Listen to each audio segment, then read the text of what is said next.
Hey guys, we're here at StocktonCon 2014 in Stockton, California. We're going to be hitting the floor in a few minutes here, showing you all the stuff that's going on, cosplay, panels, obviously the usual stuff that we do in our videos.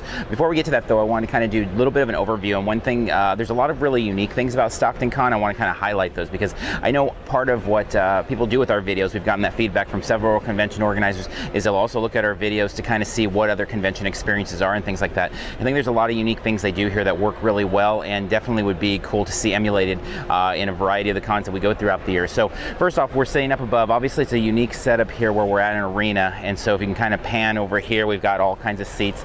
Now that is not necessarily something that can be replicated in terms of the ease of seating, but it is a real asset of this show, is that they do have lots of it closed down. Obviously they don't want people sitting everywhere, but large portions of the seating are open throughout the day, and it allows people to always have a way to escape. So, you know, coming off of something like San Diego Comic-Con, where obviously there's, you know, you're constantly being gestured out the convention center doors, it's really nice to have a place where you can just kind of grab your food, sit up in the stands. And so this is really awesome. The reason I bring that up though is for any potential cons out there, because we've also had that feedback of people talking about, well, I want to start a con maybe someday. It's something to look at, is, you know, those local arenas, is there some deal you can pull off there? Because I think it works really, really well. Okay, so in addition to that, we've got the floor set up obviously down here. It's a really good mix of comics, toys, just as our experience in 2013, a real focus on vintage toys, and so that's kind of our main focus here. Now that being said, you can see the floor is empty. The reason the floor is empty right now is because we're out here filming and tweeting and covering before the doors have opened. And so they have a very clear policy. They have a media special guest access only door. You get your badge there. If you have your badge, you just walk right through. And the point is once you're through that door, you're allowed full access to everything, which is awesome. And I think it's a huge, huge thing that any con can do. I mean, any convention out there could make that a policy, is that allow our media guests, allow our special guests, whatever, you know, you draw the line where you will, but allow them to get in there and start doing work for you, because the fact that we're able to be on the floor an hour early does a lot for StocktonCon, because it means we're going to have higher quality videos. It means we're going to have hopefully better social media coverage, and just a better, will help expand their social footprint throughout the year because of having that time. And so it's really something to consider. I know I've heard the other side, I've heard a few vendors say, well, you know, they'll get underfoot. I mean, I've talked to a few vendors down here. No one has had a problem with that. I've not seen that a problem. I mean, it's a little bit different if you're at a place like, let's say, a San Diego, where there's all these exclusives and people are going to cut off in line. I'm not talking about that. I'm talking about so many of our regular cons having that early, easy, clear access. A big part of that too is there's just no ambiguity in policies here. Is everywhere we go on this floor, it's very clear. The volunteers seem to know exactly who's allowed to do what and who's not allowed to do what, who's allowed to sit where, who's not allowed to sit where. It's very clear where lines are, and really love that about the show. Okay, so if we can pan over here, the other thing is there's a lot of, you know, because of it being an arena setup, they have to use multi-tier systems. And so up here is what they call the fun deck, and that's where they have a lot of celebrity signings, a lot of the fan booths, you know, your cosplay groups, your 501st, stuff like that. They all fit up there, and then that's also where they have, you know, the Danny Glover, Denise Crosby, whoever else they have signing, all goes up there too. Beneath that then obviously is Artist Alley, which they have a good section of a lot of local creators there that are all kind of in that area. And again, what's nice is being able to come up from above, you can kind of see where everything is located. Now you can't get a good scene of it from out here, but as we go around, we'll probably have some pictures in our video that show this, but there's just really clear signage too. There's a cosplay dressing room, there's a gaming area, there's you know, the fun deck, the signings, all of it has big, nice, professionally made StocktonCon signs that are slapped up on the wall and tell you exactly where to go. So you don't find that confusion. You know, a lot of times at conventions, we'll get questions because we'll have a media badge or whatever, or, you know, we'll have our shirts maybe from our site or things like that, and people think like we work for the place or something and ask us questions. You don't get that here, as people seem to know for the most part where to go at all times, and that's really refreshing, really nice. So doors are about to open. I think in about, we got the 2-minute signal there, so the doors are going to be opening in a second. Let's go hit the floor and see some of the exciting stuff out there.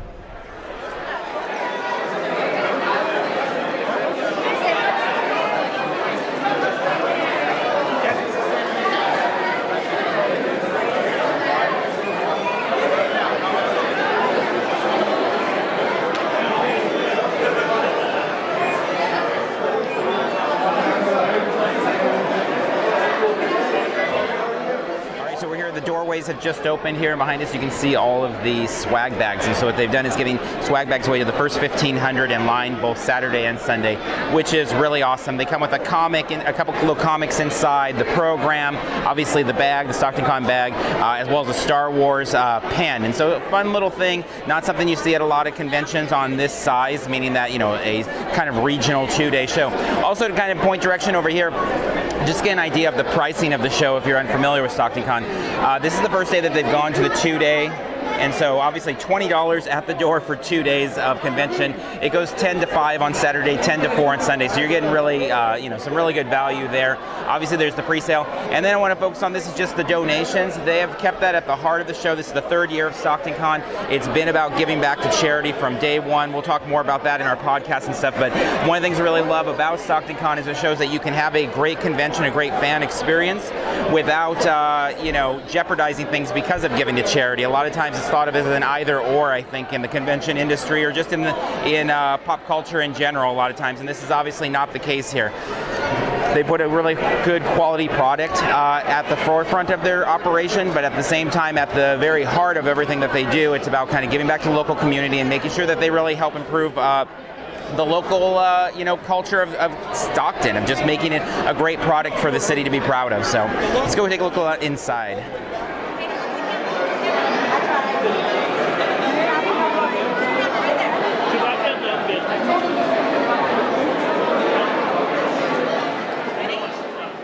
Right next to the silver umbrella car will be creatures and characters of Star Trek, Star Wars. That is going to be in King's Room 2 at 11 o'clock. So again, plenty of things to do and see today.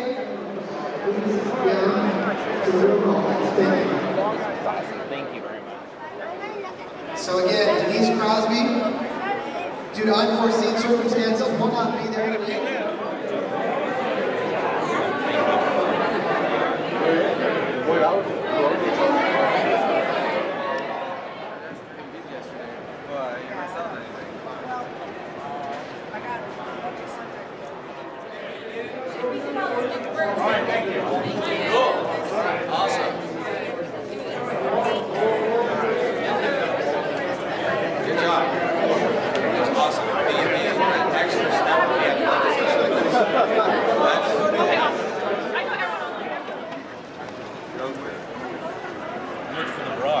Oh, yes, $10. Another one? 1, 2, and 3. Cool.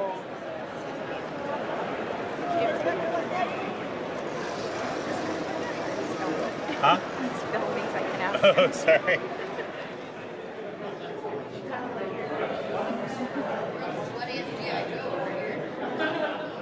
You wouldn't want to lose any precious pictures from today. So please check your pockets. If you're missing your phone, head to the will call desk, identify it, you can have it back. You're like, I need a mom.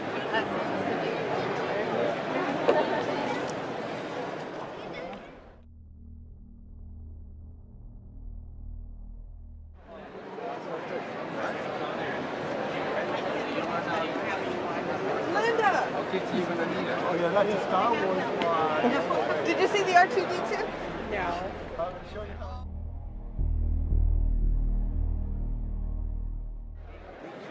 Well, my thing is, because I used to have this stuff when I was a kid, so that's why I have it's like no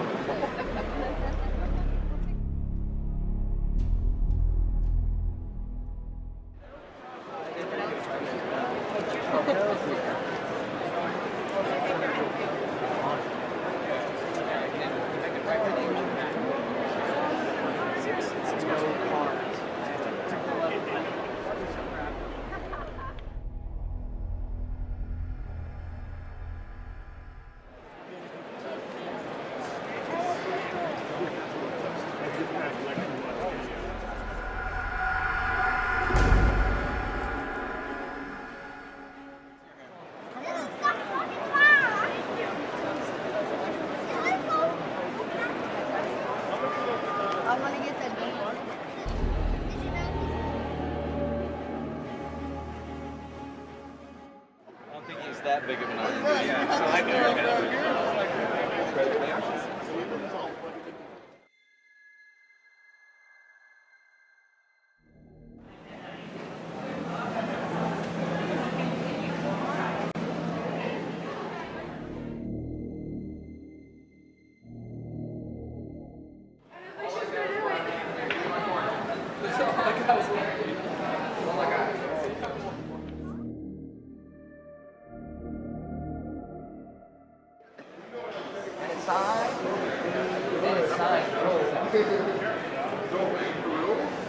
Oh my God, get out! Give me your media packs and get out!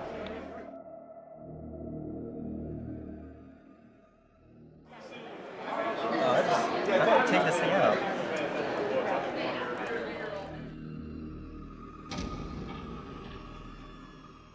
About 20 minutes away from being here. Signing autographs, signing autographs.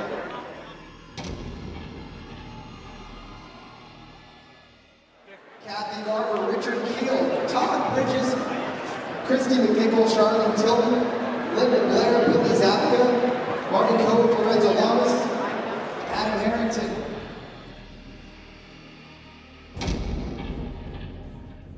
Across the way, at the University Plaza Hotel, inside the ballroom today will be the Kevin Hale Show with Hacksaw Jim Dickman. They'll be taking a live podcast across the way in the ballroom.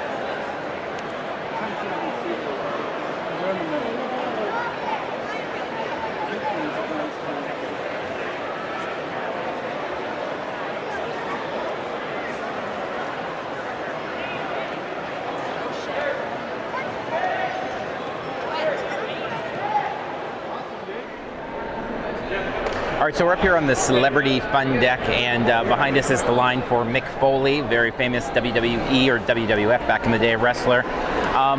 One of the things this year, there's been a lot of, I'd say, an influx in the types of guests that are coming in. So, you know, Danny Glover, for example, or a Mick Foley, or Jake the Snake Roberts. These are really big names in their respective fields. Obviously, Denise Crosby for the Star Trek base. And so, one of the things in year 3 is obviously StocktonCon is not in San Francisco. It's not in LA. It's harder to get some of these people to come out, maybe because it's more of a drive. You know, there's a real embarrassment of riches in Southern California, where so many people live very locally there. But in that third year, seeing it take that step up, where a lot of guests are actually wanting to come out here and make that drive because they've heard such good things about the show, and obviously we've had lots of great things to say about the show. The other note in that is then they're able to bring them into the programming, and so in this video today we don't really have as much video of the panels as we normally do with a lot of them. Carmel was down and out with a migraine, and so we've kind of been stumbling just getting all of our stuff together and haven't gotten quite as much of the video of that type of stuff as we want to normally. But that being said, it's a really important note that they went from, I believe it was 3 panels last year to 25 this year, so it's a huge step up. Included in that is nighttime programming that goes outside the hours of the exhibit hall. So 5 o'clock, for example, on Saturday, the exhibit hall closes. They had cosplay contests, a Rock Age concert that all went on until like 8, 9 o'clock at night. So it's a really nice way, again, that you know, we talk about it at other conventions we've seen, where they kind of extend that convention experience after the vendors go home and the doors close. So really nice thing that they've got going on there today, or I'm sorry, over the last couple days. Also, they've got the kids cosplay contest, so they kind of break them off into their own thing. So as with most cons, Sunday has a little bit of a kid focus to it, and so Sunday cosplay contest just for children. Other panels include things, you know, fan things, small image creator one, independent comic creators.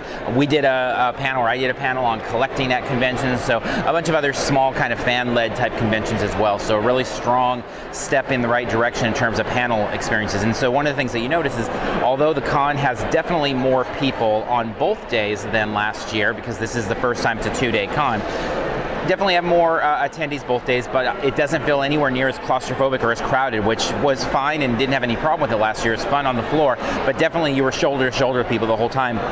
Because of the difference in people being in lines for signings, in the panel rooms, they're also made use of the ballroom across the way and another adjacent boardroom at the hotel. Just gives a lot more space to kind of spread people out, get some in the gaming area, some in panels, some in celebrity signings, so it's not just all concentrated on the floor. Definite move in the right direction for StocktonCon. Let's take a little bit more of a look around this second kind of fun deck that they have.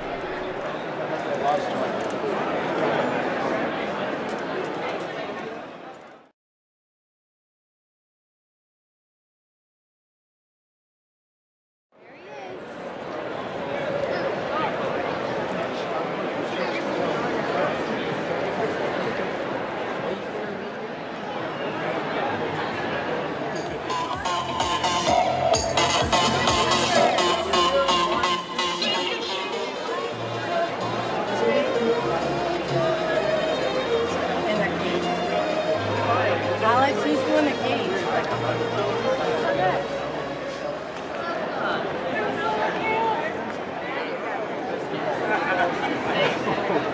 He was sick, was he? He was so sick.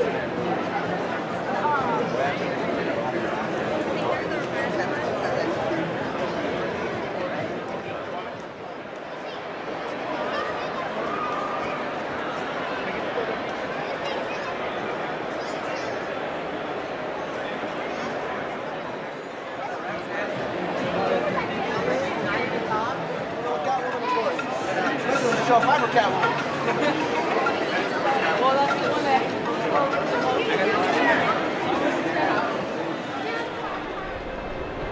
All right, so we're wrapping up from the floor here at StocktonCon 2014. We're going to come back in a couple of seconds here with our Under the Con, where we'll go underneath the hood of the show and talk about all the things that we found over the weekend and kind of look forward to StocktonCon 2015.